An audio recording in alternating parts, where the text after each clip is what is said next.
Hello, everyone. Welcome back to Vivid Earth. It's Anina with episode 2 of Remembering Lemuria. I became very interested in this subject a few months ago, and increasingly so, and then were directed or guided to visit Sri Lanka at the end of last year, in which a lot of remembrance got activated because it is a place that I had lifetimes in before this incarnation, and that is playing a significant role for me right now and also for the planet. Not the fact that we are returning to Lemuria, but the fact that we are remembering our time in Lemuria, taking what was beautiful and whole and full from that period, because it was very much a time that was marked by humanity living in harmony with the planet. But this time taking things to a whole new level. We can never go back in history, and nor do we want to. But we can learn from history. And Lemuria is very important right now. Why? Because they lived in their heart space, because they knew how to access higher dimensional planes, you could say, through the portal of their heart.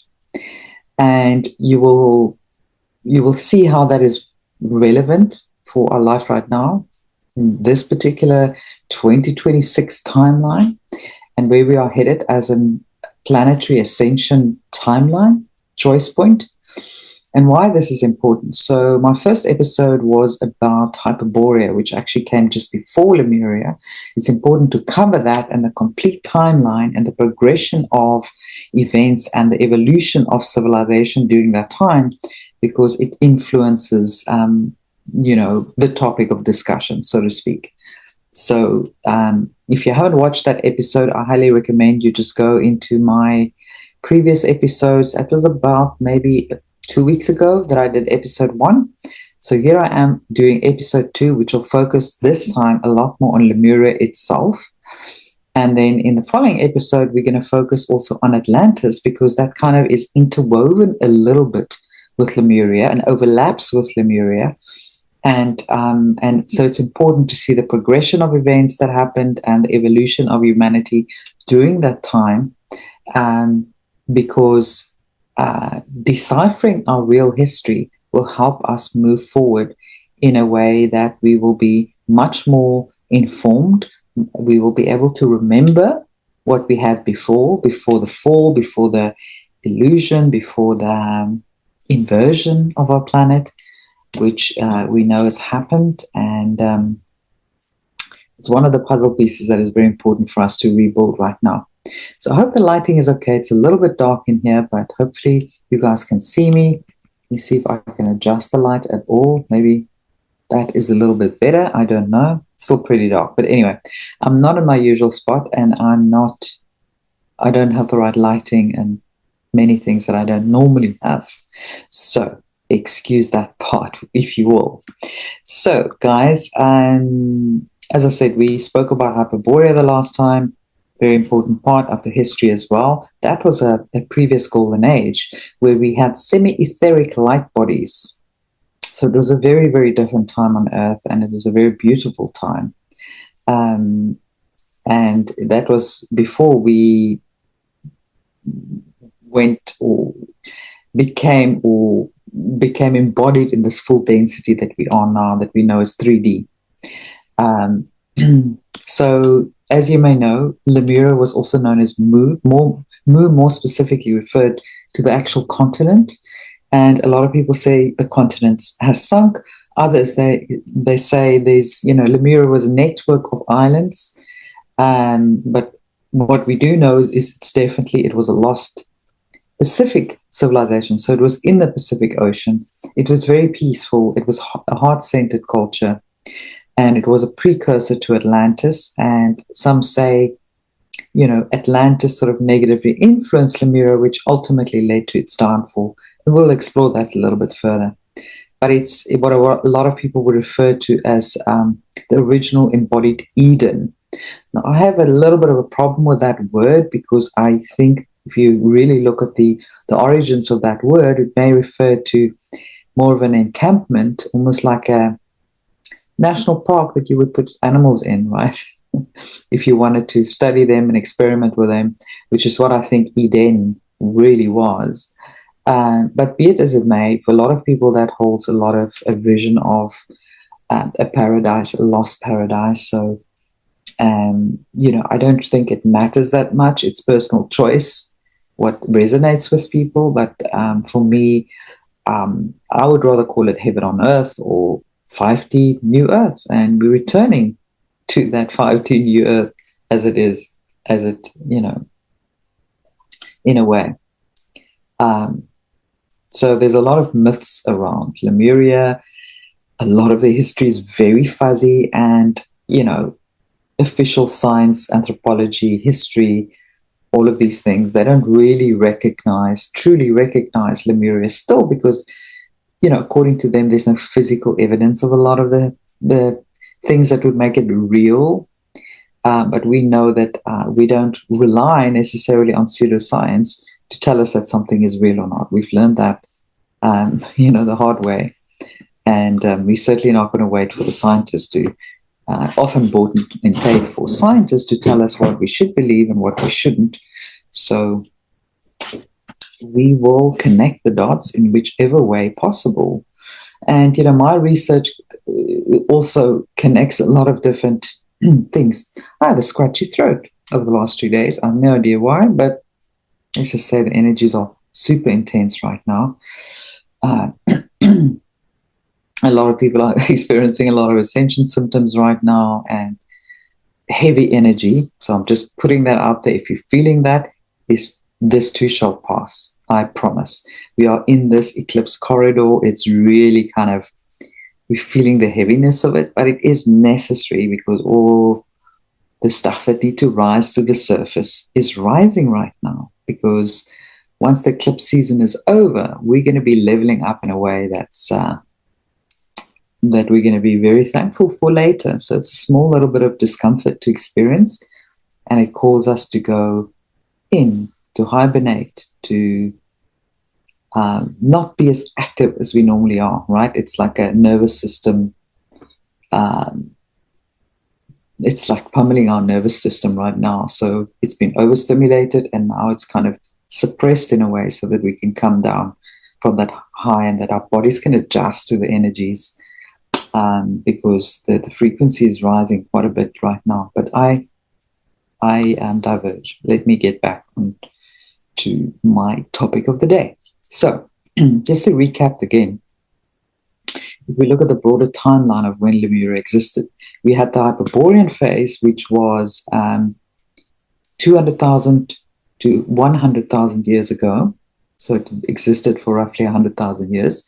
Then the Lemurian phase was between 100,000 years ago and 25,000 years ago. And then there's an overlap with the Atlantean age, where they existed between 50,000 and 12,000 years ago. And Lemuria represents the full embodied harmonic civilization, where we actually became physical in our bodies after Hyperborea. So you could, if you want, to tie that into the Yuga cycles, the Kali Yuga. As we started going into the Kali Yuga, we became more physical, more dense. So it was kind of a natural evolutionary cycle, if you will. But now we know that we are already actually physically in the Satya Yuga. Some people believe since March last year, we're in the Satya Yuga, which is the golden age, the age of enlightenment, the age of Aquarius, where light rises to the surface again, and truth reigns supreme, and we become once again aware of our own consciousness and much higher awareness of who we are in the bigger scheme of things, and we move from separation to unity once again. So Lemuria was very much about unity consciousness at the time, even to the extent that there wasn't a polarization of the sexes as there is now. So between male and female, it was kind of somewhere in between, to be honest.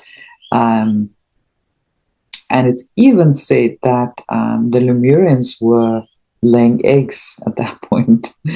They were not mammals as such. Whether that is true or not, I don't know, but it's something interesting to consider. And the fact that we know that it wasn't as polarized as a civilization. So it would make sense that even the genders were not as polarized. But you know what? That is just kind of intuitive knowing and certain sources that would tell us that it's not, I can't prove it at this point. But what we do know that Lemuria wasn't semi-etheric like Hyperborea was, where we had much more of a light body back then, but we weren't as solid as we are now. You could say maybe we could have been 6 or 7 dimensional. We don't know exactly, but I do believe that Lemuria was more 5 dimensional. So we were more solid than in Hyperborea, more dense, but certainly not as dense as we are now. But it was a very much an earth-based society. It was focused around the oceans, so very much in tune with the oceans, lived very closely to the dolphins, the turtles, the whales, and even the sharks at the time. It was a coastal civilization, and we were fully physical then, perhaps not as physical as we are now, as I said. So geographically, the areas in which Lemuria was located as would be the Pacific region, Polynesia, parts of Australia, Sri Lanka, of course, the western coast of the Americas. Hawaii has obviously a very strong Lemurian energy. So these are the areas that are typically associated with Lemuria. You could say even like places like Mauritius and many other Pacific islands, Bali, would have been part of Lemuria at the time. And then, of course, there was some shifting of tectonic plates and continents at the time as well. So we don't quite know exactly how the continents were laid out, but a lot of people believe that it was more kind of a supercontinent that later broke off. So it could be that actually Mu, which was the supercontinent at the time sort of represented more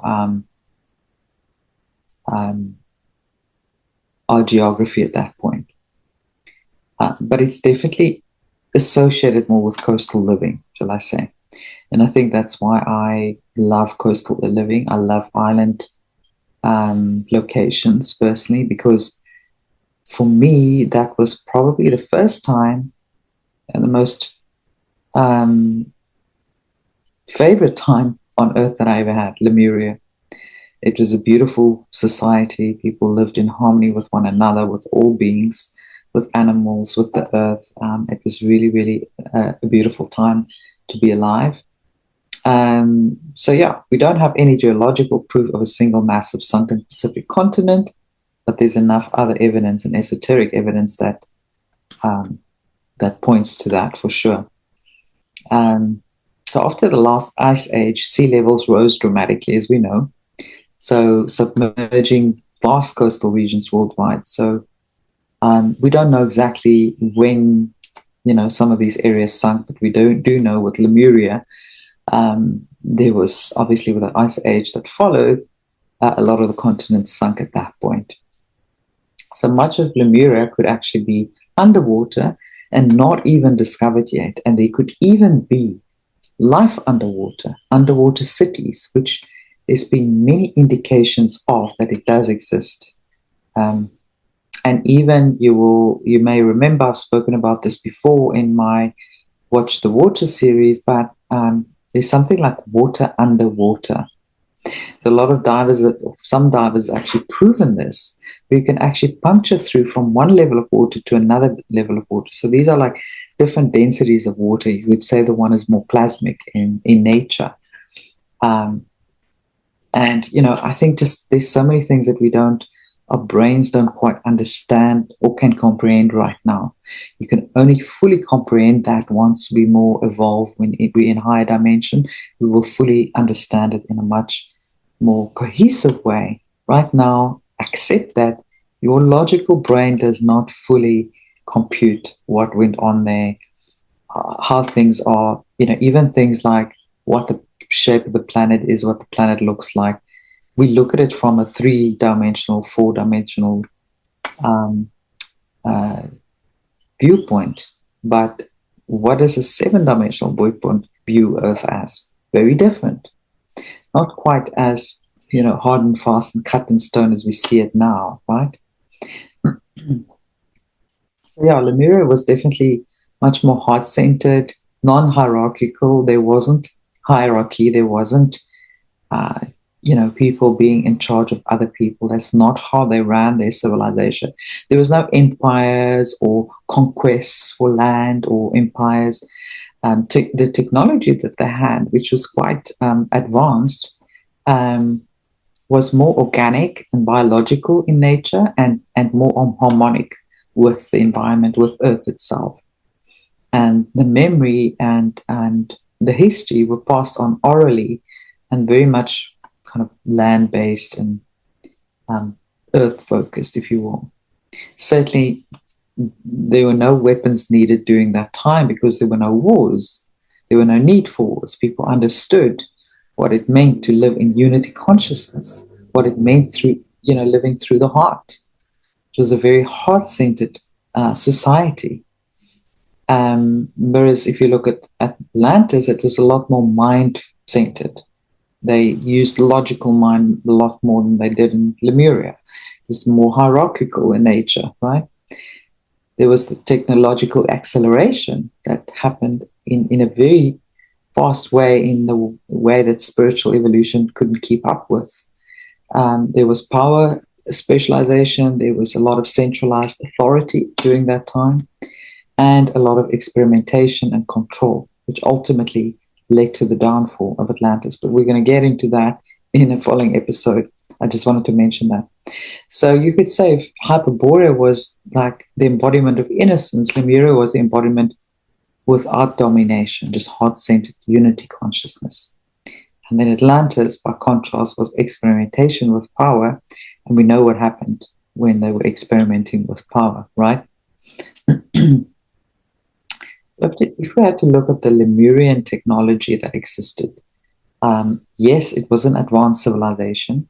So immediately people would think, oh, advanced technology, machinery, metal, engines, weaponry. But that's not what advanced technology looked like at all in Lemuria. It was a lot more organic. It was more about geomagnetic alignment, solar and lunar tuning, water memory, sound resonance, crystalline amplification. So it was very advanced in using organic technology in a way that we don't fully understand. They were a lot more in tune with using chi, prana, scalar energy, free energy, all of these things that today, to a large extent is still not really acknowledged. Organic, biological technology that worked with the Earth systems, in harmony with the Earth, not against it. So it was more of an ecological intelligence rather than mechanical intelligence, if you will. And also they didn't look to scale it aggressively. They did not extract from the Earth aggressively. And they definitely did not centralize power. All of those things we are seeing today, right? That's how far humanity has fallen. So humanity is busy coming out of that phase again, and we're busy pulling humanity out of that lower dimensional frequency and living, which is ultimately not sustainable, and we were never meant to live like that. So we are getting back to a large extent to how we lived in Lemuria, not exactly like we did, but we reconnecting with a lot of the lost technologies, beauty, and gifts and ability that we had in Lemuria. So you would say, like, why did Lemuria end?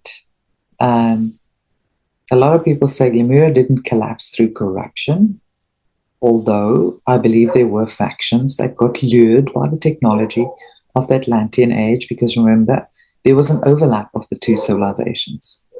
So there's about a 25,000 year overlap between Lemuria and Atlantean civilizations.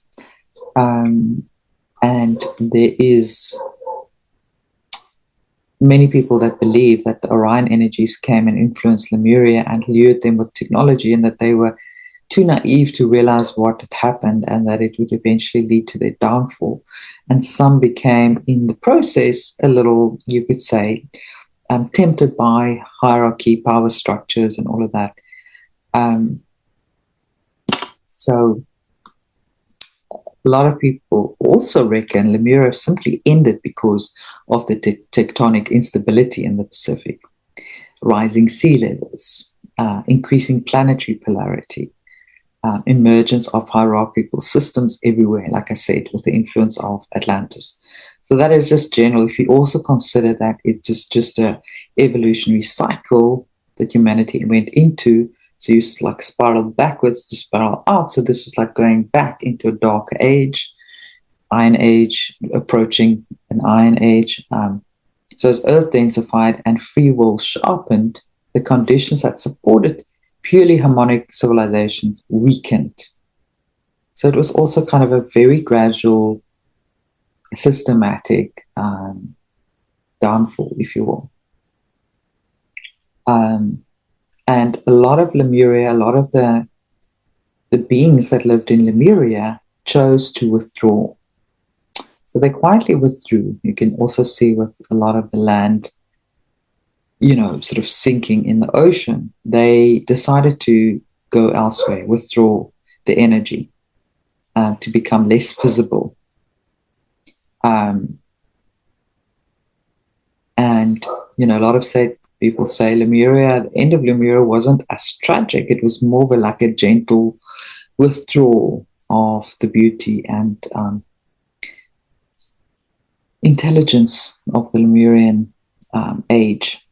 And its wisdom sort of quietly dispersed into Polynesian culture. So you would see that still today being seen in the very sort of original native tribes of Polynesia, Southeast Asian traditions. You will still find a lot of the Lemurian practices, indigenous American cosmologies, and early megalithic knowledge.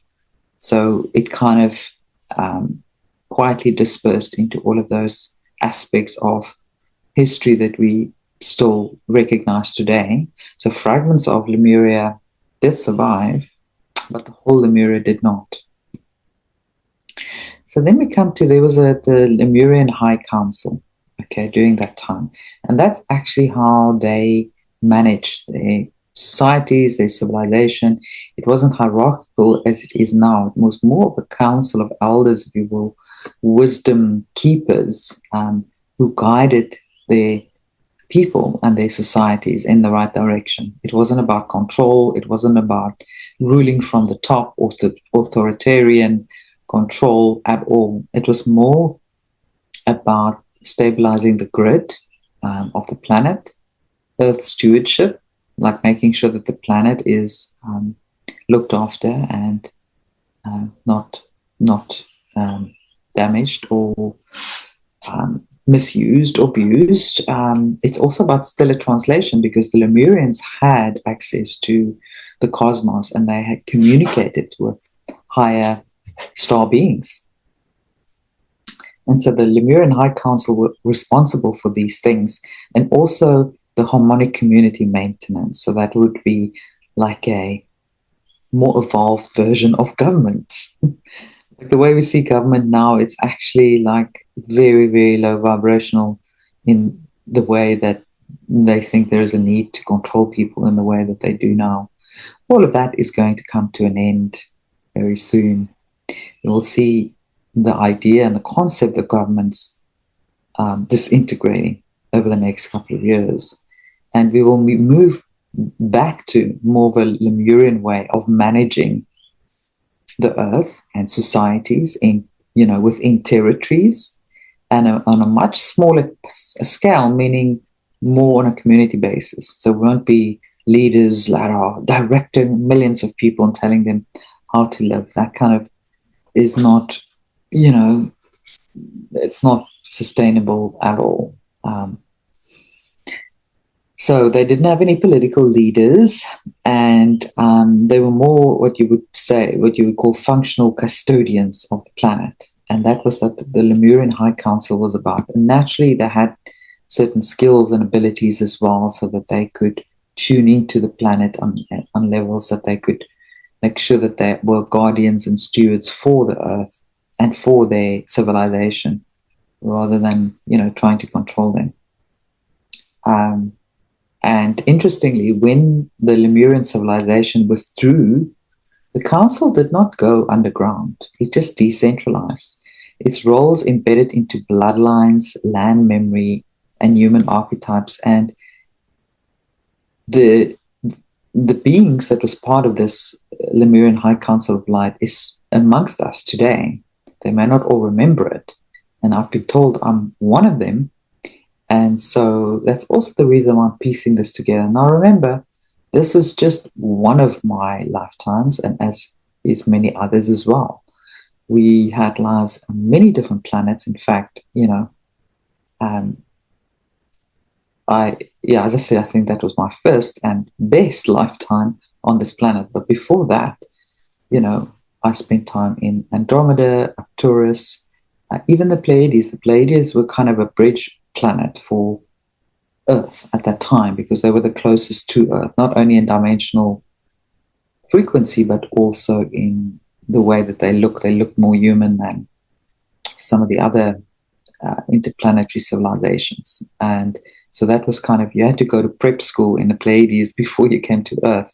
And so a lot of us came here to fulfill certain roles and to prepare us for this mission today, because there was a knowing that the planet would fall and that we were going to come to Earth as a rescue mission to try and pull it organically out of its darkness again, which is what we are doing here right now. So yeah, the Lemurian High Council definitely did not go away. They still exist. And a lot of people will be coming online that were part of that High Council. And I believe I know some of those people already. It's like Soul Tribe, you find each other. But a lot of this information is not revealed to us. It's withheld from us. So there's like fragments of memory that come through, fragments of abilities and skills that come through, but not a full-blown memory until the time is right, because we like sleeper agents, many of us, right? So the time has to be right before anything can be revealed. And again, it's not about one person having a more important role than the other. We all held the puzzle piece. This is just one part of the puzzle that I'm trying to piece together for you. And I hold a puzzle piece, but you also hold another puzzle piece, as do all of you. So, it's about piecing all of that together, which really helps us remember and stepping back into our full multidimensional self, allowing more of a higher self to embody into this physical avatar as we conduct the greatest experiment ever in the universe, which is the re-ascension of planet Earth. Okay.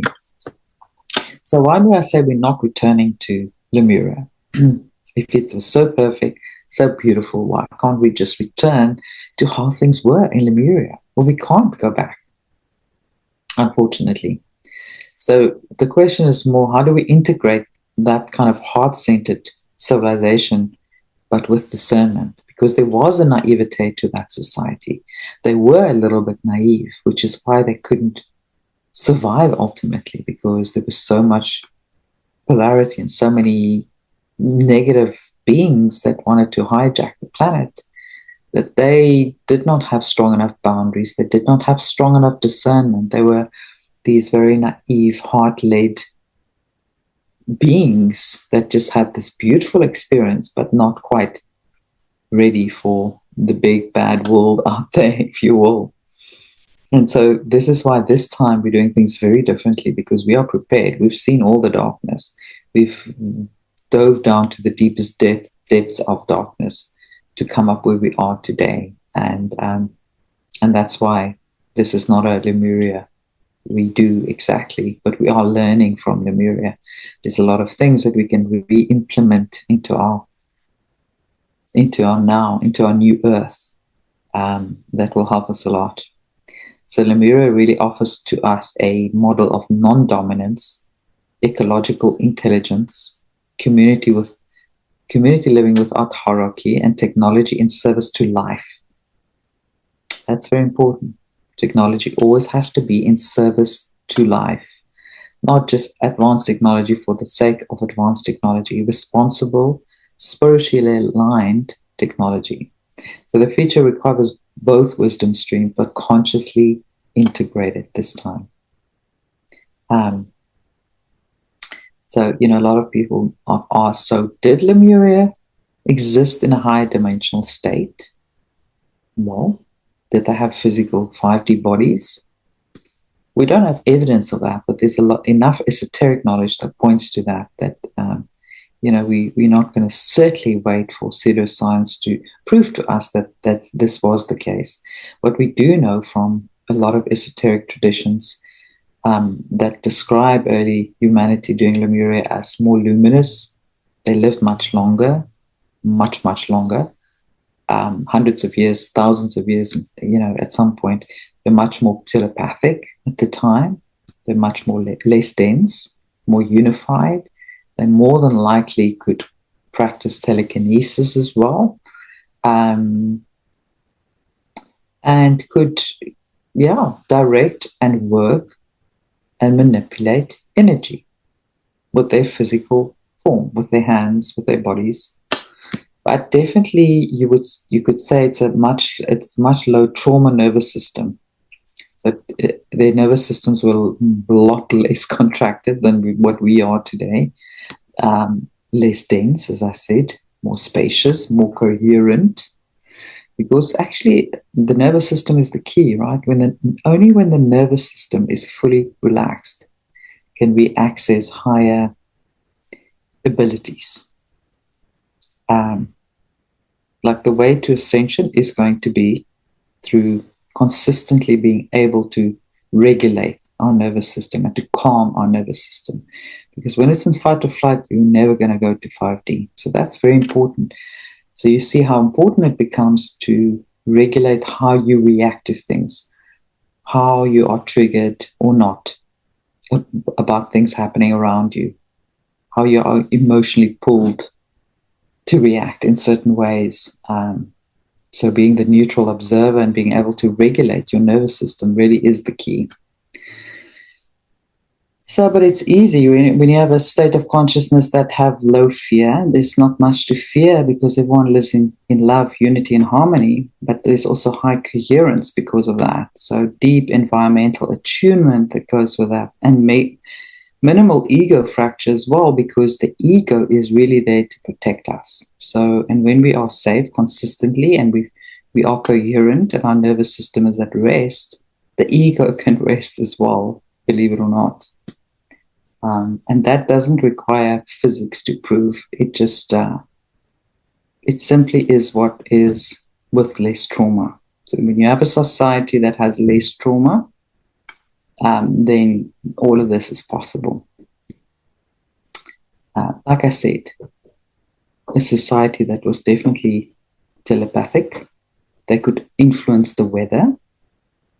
They could direct with their hands and their bodies and their minds weather patterns, wind, rain. They could control storms. They work with crystalline technology. It's a natural part of our planet that has an ability for, many different functions. If you look at today, all our computers and technology, all of them have crystal in it. So crystal has the ability to hold memory and to, hold energy. And so if we know how to work with that, then it becomes a very useful organic technology that we can use. So, when like with the Lemurian society that is more small scale, more living in communities, non-hierarchical, then things like telepathy becomes a lot more possible. So they were very highly attuned to micro expressions and tone. So they could read energy, they could read people. And I think a lot of us are coming back into those abilities right now. It's coming online day by day. In terms of weather, they understood the seasonal cycles, of course, the ocean currents, the solar patterns, animal migration. If you look at now how animals respond to certain weather patterns, often days before a storm arrived, the animals will already have moved away because they will know the storm is coming. And no, they don't have weather apps. So they could sense. Their sensory abilities were fine-tuned and they could sense these things. You could say humans during that time also had those same abilities that the animals still today have. So in a way, weather mastery through control of the scalar energy, which, I've been playing with and working with as well. Cloud busting, chemtrail busting, calming storms down. I've experimented with that and it really, really works. And as I said, they had a crystal technology. They could amplify and work with light and sound through the crystals.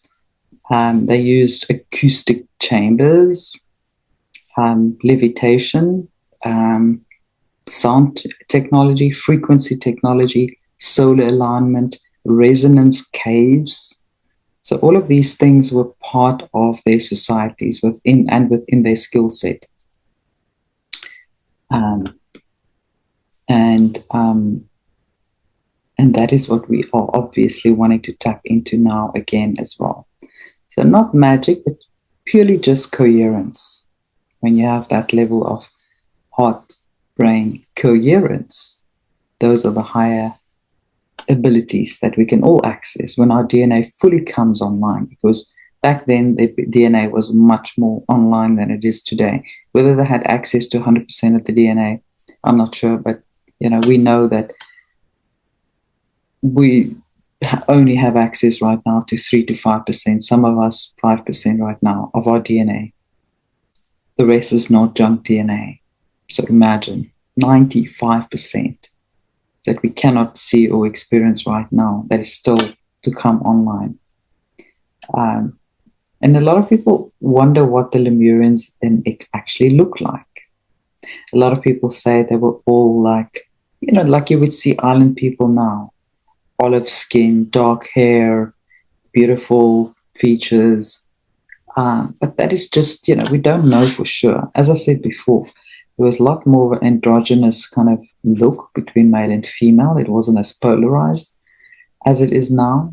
And we're just trying to piece it all together, But we do know that they were probably much taller than we are, had much stronger bones. Also, there was more oxygen during that time, which meant that they could grow taller. The oxygen have over many millennia reduced dramatically on Earth, which also caused us to become much smaller than our, forefathers during that time, thousands of years ago. They had broader cranial capacity, stronger bone density. So these are some of the things that we know. Skin tone, I don't really know. I think it was probably a lot more olive-skinned. There was a lot more sun during that time, but also less extreme. So more of a sort of a median temperature, not too high, not too low. But they were certainly exposed a lot more to sun, which, by the way, we absolutely need for life to survive. And so, circadian rhythms, vitamin D processing within the body, the healing capabilities that the sun have. There's just so much that we can say about that. So, I'm going to also dive into what their actual homes and villages look like, which is interesting. So we want to know how they lived, what their homes look like. How was their villages laid out, so to speak. I think we can assume that they were a lot more in harmony with the earth. Okay. Although there's no physical remnants of their homes today, like that we can analyze. But it was a lot more circular. It's circular, and in harmony with the planet. You remember, there's no square lines, there's no seldom a straight line in nature. Certainly never square lines. So these boxes that we are living in today is something very artificial and in disharmony with nature. So back then, it was just they naturally lived in circular and rounded spaces. Spirals, circles, domes, arches, thatch roofs, probably natural materials, bamboo, hemp, thatch, stone. All of these were the materials that they were using during that time, and probably also used, as I said, levitation and laser technology to build a lot of their structures. So not monumental architecture, and certainly because there was not a hierarchical civilization, it looked very different, and the communities were much smaller than what we have today in our big cities, for sure. So I'm going to have to split up this episode, so I will add the last part of this episode very shortly. Okay, I had to interrupt our previous recording, but we are carrying on. So we ended up with ancient cultures, specifically the Lemurians, and did they have contact with extraterrestrials, other planets, the cosmos at large?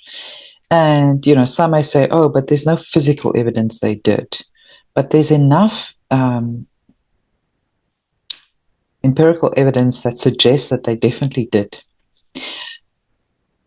A lot of these stories that were handed down, into some of these native cultures, which were remnants of Lemuria, really talk about star brothers and sisters, information that was handed down to them from the stars, technology that was given to them from the stars. They taught them certain things.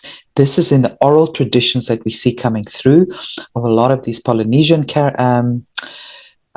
cultures that are definitely remnants of what Lemuria used to be. So there were definitely communication and tracking of stars, of the constellations. We can see that often in how they built certain things, carvings on rocks, information that they had about the stars and their alignments, planetary alignments specifically, and of course, oral stories of information that was imparted from them, and the fact that they were the descendants of a lot of these star cultures, including the Pleiadians, the Andromedans, the Arcturians, the various cultures, Syrians. And if you look at Lemuria and how close they lived with nature, first of all, but the oceans, and how close they were to dolphins, sea creatures, like very advanced sea creatures like dolphins, whales, who we've spoken about before, have a very specific purpose on the planet in terms of being grid keepers and grid and frequency modulators, because of the sound frequencies that they give off within the waters. Those are creating vibrations in the water. It affects the information carried in the water, first of all, and then that is sent into the planetary ley lines. So it holds a certain frequency. So they managed to keep the Earth within a certain frequency, but at the same time, unfortunately, the planet fell from 5 to 3D at some point. But they were still here. I think if they weren't here, it would have been much worse. So, there was a certain contract with a lot of these watery planet species, like the Syrians, specifically Sirius B, where they sent some of their consciousness into the whales, into the dolphins that came to our planet to be the frequency holders. And we can see that they're beautiful and very advanced animals, very instinctive and very sensitive to frequency and sound. yeah, it's really sad what we're seeing these days with how they are being treated and how the environment is being affected by sonars and radars and all these things that are pumped into the ocean that, you know, the humans of today are not giving a second thought, but actually, if they knew how important frequency is, and, you know, we only have to listen to Nikola Tesla, think in terms of vibration, energy, vibration, and frequency. If they knew, they would understand how it influenced not just the animals, but the entire planet and every living being on the planet. So, you know, we're coming back into that knowledge and how important it is to protect frequency and how it affects all life, literally all life. So, you know, a lot of these civilizations that were descendants of the Lemurians had very advanced astronomical knowledge. How would they, if they were so primitive, have that kind of knowledge? So there's a part of the knowledge that have survived and been passed along in these oral traditions and that are still with us today. And you have to ask yourself how. If they were that primitive, well, how do they know all that stuff? We're talking about very, very exact alignments and you know, geometrical alignments that in the case of, you know, cavemen and hunter-gatherers would be virtually impossible if that really was how they lived. And if humans really did evolve the way that Darwin says we did, which we know we didn't.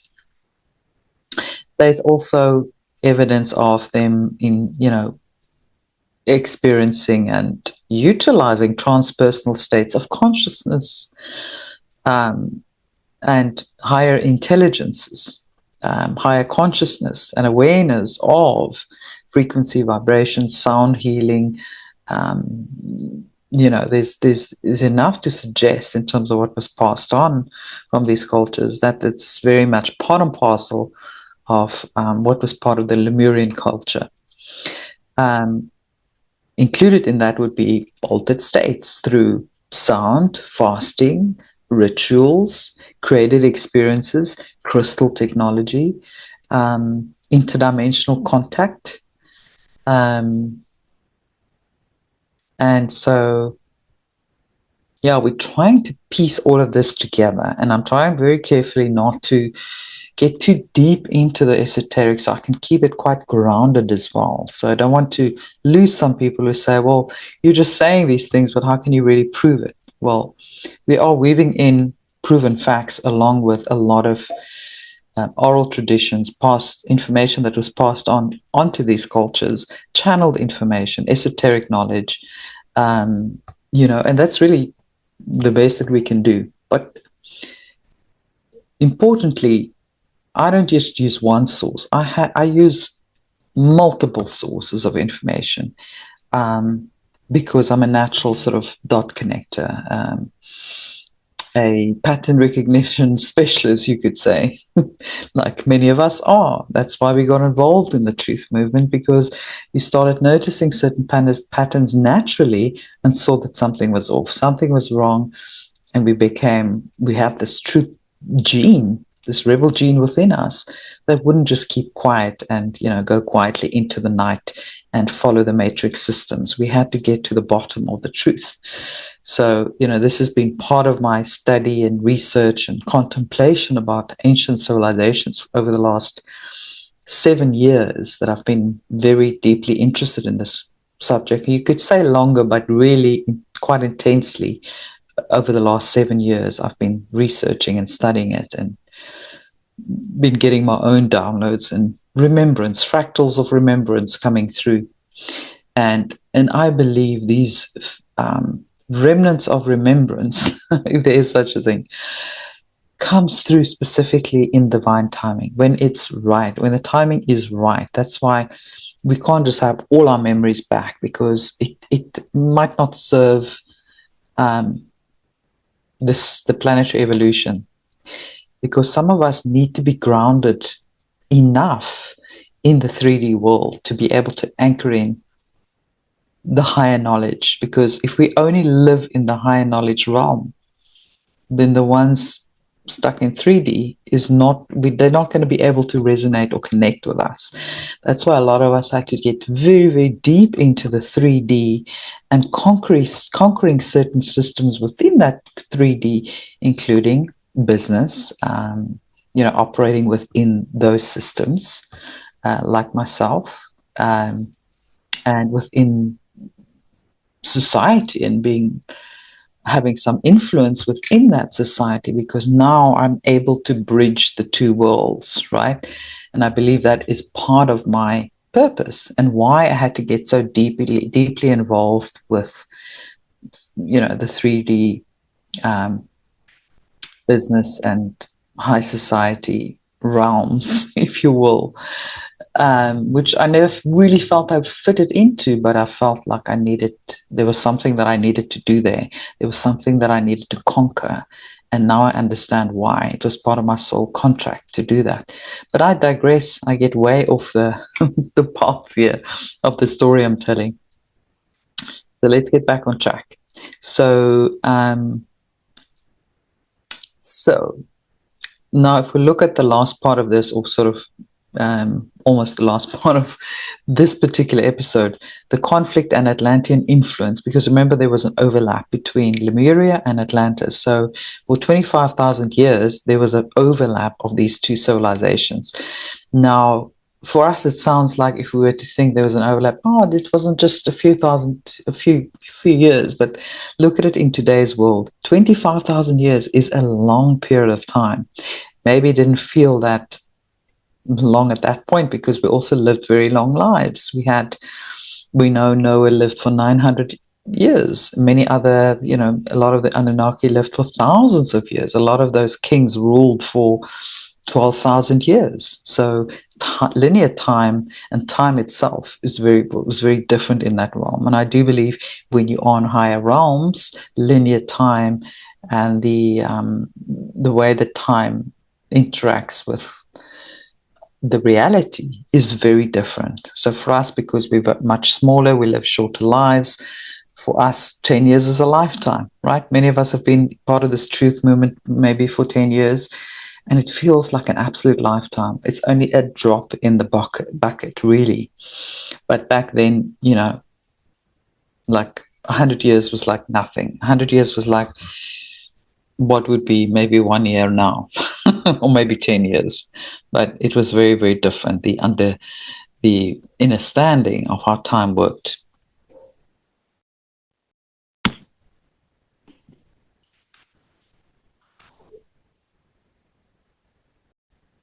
Sorry about that. My camera just disconnected. I was trying to move my phone away because it keeps beeping.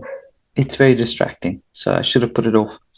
Anyway, Atlantis presented more, obviously, hierarchy, acceleration, technological experimentation and acceleration. That's what they were known for. And don't get me wrong, there were a lot of good things about Atlantis, but they didn't keep the balance very well. It got out of control and they ended up, you could say, destroying themselves, right? But we're going to get into that in the third episode, so I don't want to say too much about now. I just want to sort of paint the picture and the comparison between how the Lemurians lived and the Atlanteans, just to set it up for the next episode.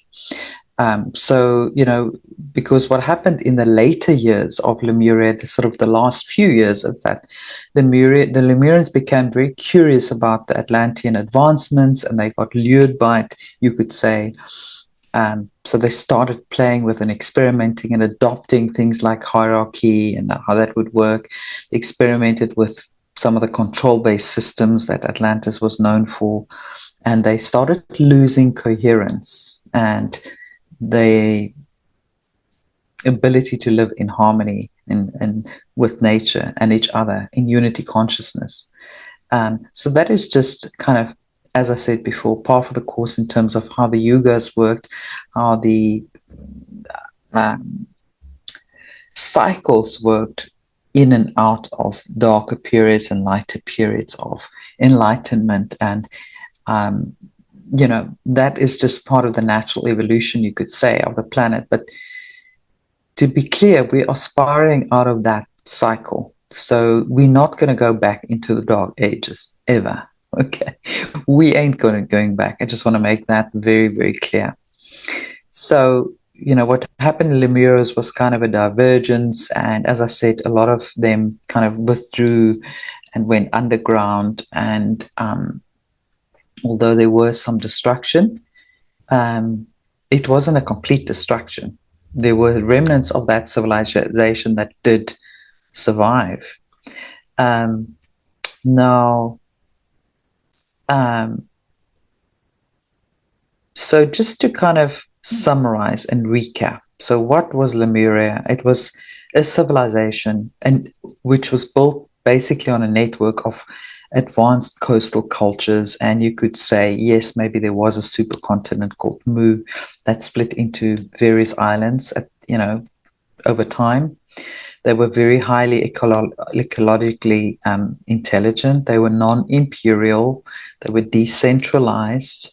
It was very long-lasting. It was a civilization that didn't just survive for a couple of hundred or even thousands of years, but hundreds of, not 100,000. It was,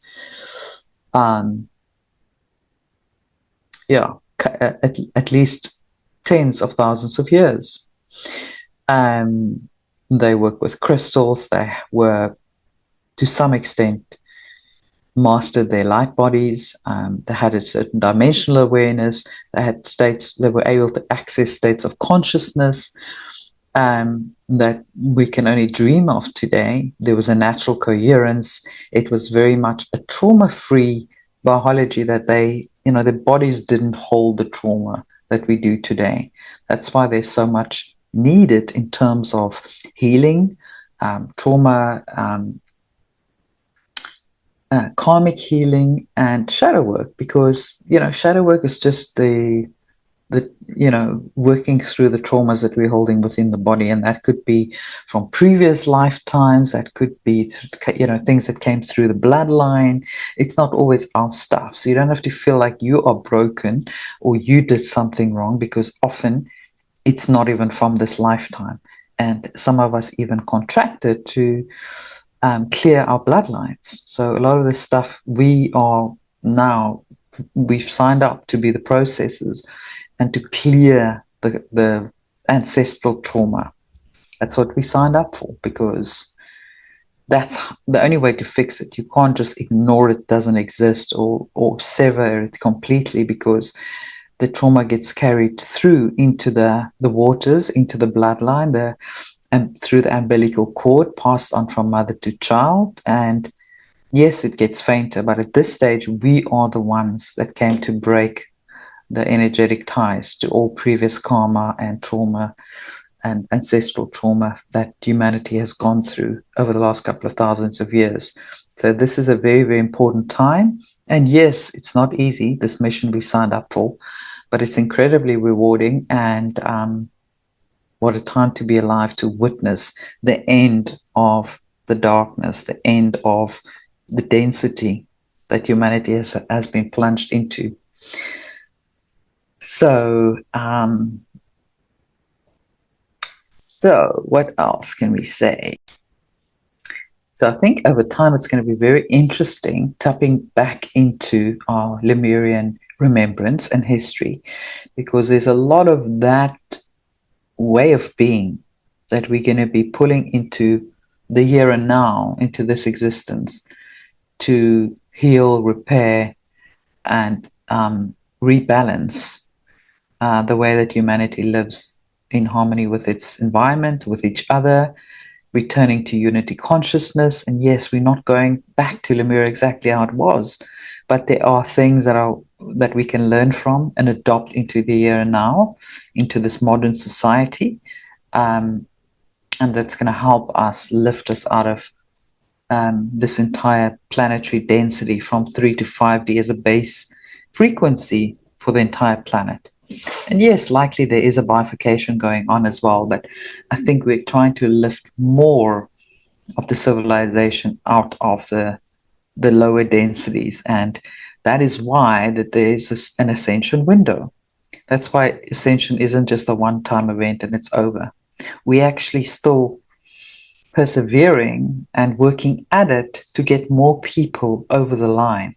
And that doesn't mean you force them to wake up. No, we're offering an environment permeating the field with our own higher awareness and consciousness to be able to influence the field in a way that you'll have the 100th monkey effect, where some people will just wake up and they don't know how they did. They just suddenly know things, they understand certain things that they never did before. And we've got this ascension window exactly because of that reason, which I believe will be around for the next 12 to maybe 18 months. And then there'll be a complete bifurcation and splitting. Those that at that point still are choosing not to go onto the higher timeline will then split off and have a slightly more dense and slightly traumatic, catastrophic experience. And that is just more learning for them, you know, and that's okay, because we all have to learn organically. We can't be artificially yoked out of our current understanding. It has to happen organically. You cannot do it artificially. It's like thinking that you're going to teach a child that can barely crawl how to run. You can't do that. You have to follow the steps. There's a certain progression. You can't speed up the process. There's a certain time that it takes to learn to walk, to crawl, to walk, find your balance. And only when you've mastered that can you learn to run. So you have to go through that curriculum. And the younger souls, unfortunately, have to go through that curriculum. So there are choice points. There are opportunities to kind of jump ahead for them. But if they still choose not to, well, then they're just going to have to redo the grade and do it all over again. And in the bigger picture, in the bigger scheme of things, the 50,000-foot view, the multi-century viewpoint, if you will, if you look at just this as like 10,000-year period, it's not that, especially if you look at that this is actually a simulation, an Earth school, that we design ourselves for the soul to learn, then, you know, you start looking differently at things like good and bad, polarity. It's part of the learning process, right? Because if you don't stub your toe against the rock, well, how are you going to learn to navigate all the obstacles in front of you when you learn to walk or learn to run, right? So a child has to learn through falling down sometimes. And those human souls have to learn to go through that process and learn in an organic way. So yes, there will be help. Yes, things will happen much quicker, but some of them will still have to redo the grade if they can't move along as quickly as others. So I just wanted to add that little caveat in there. So in our next episode, we'll explore Atlantis, the brilliant but dangerous experiment that followed Lemuria. And we'll ask the most important question, which is, are we repeating Atlantis? Or are we finally mature enough as a species to integrate the Lemurian wisdom this time without losing our spiritual connection? Which, you know, we know that some of us will be able to be successful, and others, as I said, will have to do another round. So that's a very fascinating discussion, and I hope you get a better sense of why Lemuria is so important for us right now, during this here and now, because the key for us to progress right now is to start feeling more through the heart as a portal, because that will lead to unity consciousness. Living through the heart will allow us to go to 5D. There's no getting there without it. There's no getting to the new earth without going through your heart as a portal. And for that, we have to be able to learn to be more loving, more compassionate, more forgiving, as difficult as it is. There's no other way, because you can only live in harmony with one another if you're able to get through all of the resentment, the anger, because you can't fight fire with fire. So you've got to balance it out. That is the Tao, living in balance. There's too much fire, You bring the water in and you balance it with the earth and the air. And, so that is living in harmony with nature, the universe, and the very nature of reality, so to speak. So, thank you for being part of this exploration. If you're still here, it means you're interested in this topic. If you're really interested in this topic, you probably had a lifetime or a few in Lemuria. You might have been even on the High Council of Light in Lemuria.